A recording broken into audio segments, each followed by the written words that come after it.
Hey everybody, Dan Holstein here, helping your business take flight, and welcome to our very empty office.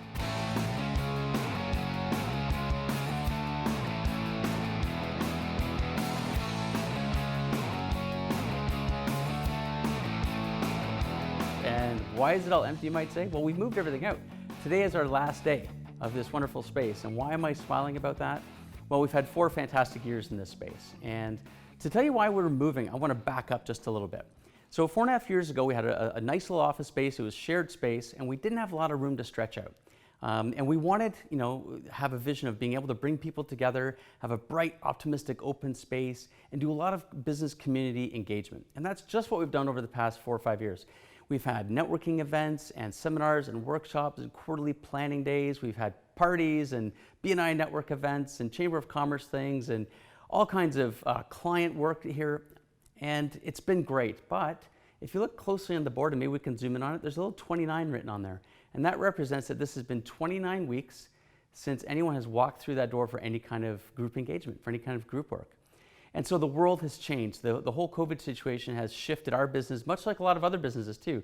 So we made the strategic decision that we're going to move on to more appropriate space. We just don't need all the space because no one's coming. It's been just me and the ghosts in this old building for the past almost 6 months or just over 6 months. So why am I smiling about all of this? Well, because we've had some great memories here. It's been wonderful. We've had a great time over the past few years growing our practice and engaging our clients in the business community. But it's time to move on. We can't cling to the past. That's kind of the lesson here. That, as things change, we don't like it. Hey, I don't like change very much, right? We have to deal with it, but I don't think anyone really likes change. We like variety, but not the scary change that sometimes gets thrust upon us.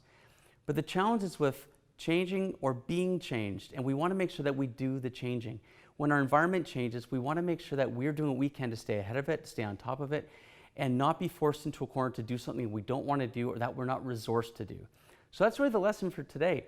We're moving on because we're making a conscious choice to do so. We've got some amazing plans for what we're going to do coming up with our virtual environment and engage clients in a virtual way.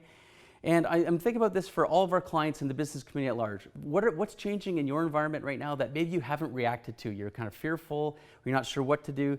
I want to encourage you to take some action now. Make a plan now. Don't let the changing environment push you into a corner where you don't have any options left. That's right? So change or be changed. Be out in front of things. So that's it for this week. And I just want to have a special shout out to Lindsay, come on over, who's been shooting all these videos, is behind the camera, is now right here, socially distanced, of course, monitoring the sound, doing an amazing job. So all the stuff that I do, 1,000 takes at a time, Lindsay makes sure it gets produced properly. Thank you so much. It's been awesome being in this space. We look forward to seeing you in our next evolution of our virtual environments. And I'm wishing you all the best and making change before you get change. Have a fantastic week, and we'll catch you next time.